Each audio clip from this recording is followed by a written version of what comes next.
ارشاد۔ جی بسم اللہ الرحمن الرحیم۔ بہت نوازش قبلہ اور اللہ رب العزت کے حضور لاکھ لاکھ شکر ہے کہ یہ سعادت ذکر پاک کی نصیب ہوتی ہے آپ کی محبتوں سے۔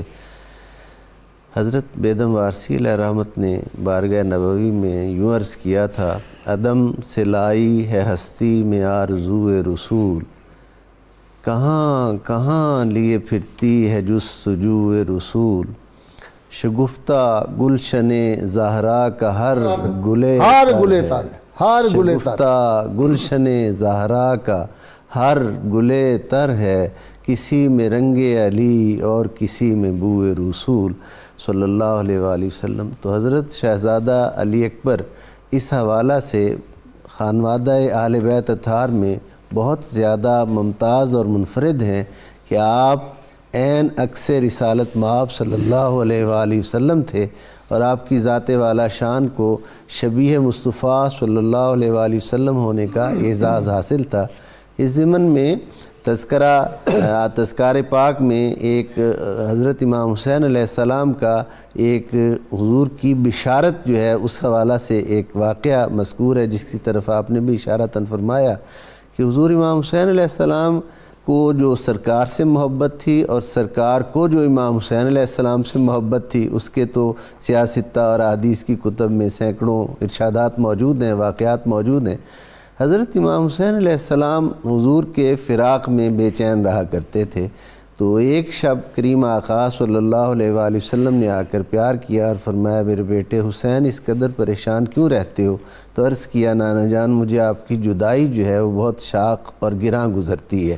حضور نے اس محبت کی جزا دیتے ہوئے ارشاد فرمایا: اللہ تعالیٰ تمہیں ایک بیٹا عطا فرمائے گا جو ہو بہو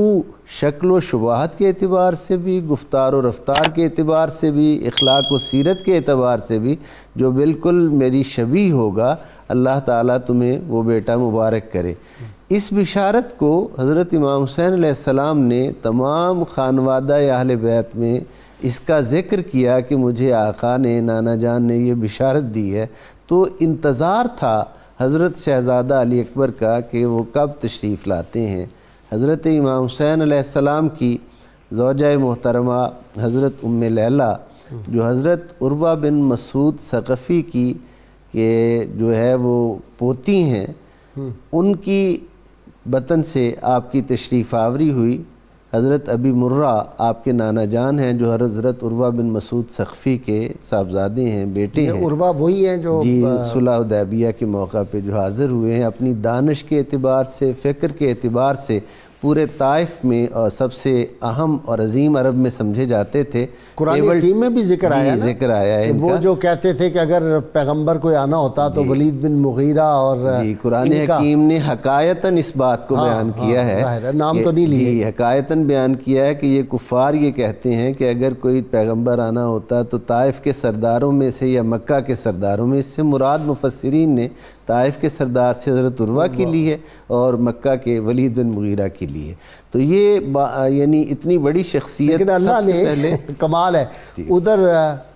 وہ جو تھا عمر بن ہشام میں سے عمر بن خطاب کو سلیکٹ کر لیا رب نے، ادھر عروہ بن مسعود کو سلیکٹ کر لیا۔ ذرا یہ سمجھنے والی بات ہے کہ لوگ جن کی دانائی اور بینائی کی قسمیں کھاتے تھے اور ان کی عظمتوں کا اظہار کرتے تھے، وہ دامن مصطفیٰ صلی اللہ علیہ وآلہ وسلم میں آ کر پناہ لینا اپنے لیے عافیت سمجھتے تھے۔ یہ چشم کشا ہے سب کے لیے کہ حضور کے قدمین پاک سے نسبت وہ اپنے لیے کتنا بڑا اعزاز سمجھتے تھے۔ حضرت عروہ بن مسعود ثقفی کا تو ایک الگ سے تذکرہ ہے، اور ان کی شان طائف میں پہلے مسلمان، پہلے مؤذن، پہلے نمازی،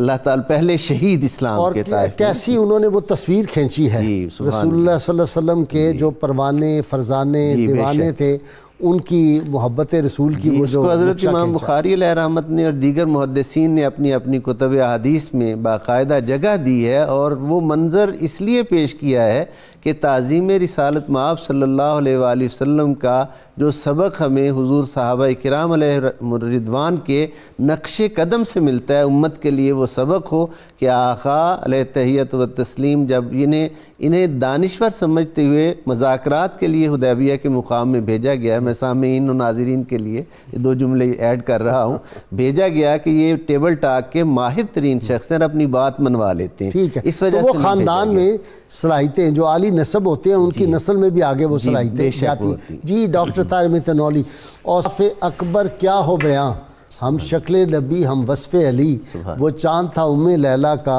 زینب کی کمائی کربل میں۔ جی سبحان اللہ۔ یہ سب جس ہستی کا ہم تذکرہ کر رہے ہیں سیدنا علی اکبر کربلا کے میدان کے اندر آپ کا جو کردار ہے، جیسے آپ نے بھی شروع میں ذکر کیا، یہ سارا تذکرہ کرنا اس لیے ہے کہ آل بیت اطہار کی عظمت واضح ہو سکے، اسلام کے لیے ان کا کردار واضح ہو سکے، اور ہماری نسبت ان کے ساتھ مستحکم ہو سکے کہ یہ کیا ہستیاں تھیں جنہوں نے اسلام کی تعلیمات کو، اسلام کی بقا کو اپنی زندگی اور اپنا لہو دے کے اس کو جو ہے وہ ثابت کیا۔ بھائی صاحب، آپ صلی اللہ علیہ وسلم کی حدیث پاک ہے، آپ صلی اللہ علیہ وسلم نے ارشاد فرمایا علی منی و انا من علی لا یؤدی عنی الا انا او علی، علی مجھ سے ہیں اور میں علی سے ہوں، سبحان اللہ، میری طرف سے کوئی وعدہ پورا نہیں کر سکتا سوائے میرے اور علی کے۔ واہ واہ واہ۔ اب بھائی صاحب دیکھیں، اس حدیث کا معنی آپ کو آ کے ملتا ہے کربلا کے اندر، کہ جو عہد تھا پیغام حق پہنچانے کا خلق خدا تک، جس کا آخری اعلان آپ نے خطبہ حجۃ الوداع کے موقع پہ فرمایا، کیا میں نے اپنا پیغام سب تک پہنچا دیا؟ اس کی عملی توثیق آل بیت اطہار نے وخاکہ غلطیدن کربلا کے صحراؤں پہ نقش کر دی۔ یعنی جس طریقے سے آل بیت اطہار نے قربانیاں دی، اور جس طریقے سے ایک ایثار کی اور انتہا کر دی، وفا کی، ایثار، وفا، اس کی مثال نہیں پیش کی جا سکتی۔ سفر جاری ہے کربلا کا، امام پاک نے خواب دیکھا، آپ بیدار ہوئے تو آپ پڑھ رہے ہیں انا للہ و انا الیہ راجعون۔ تو حضرت علی اکبر نے پوچھا کہ ابا جان کیا ہوا؟ آپ نے فرمایا میں نے خواب میں دیکھا، مجھے ایسے لگتا ہے کہ ہم پڑھ رہے ہیں اور موت ہمارے تعاقب میں ہے۔ تو حضرت علی اکبر نے فرمایا کہ ابا جان کیا ہم حق پہ نہیں ہیں؟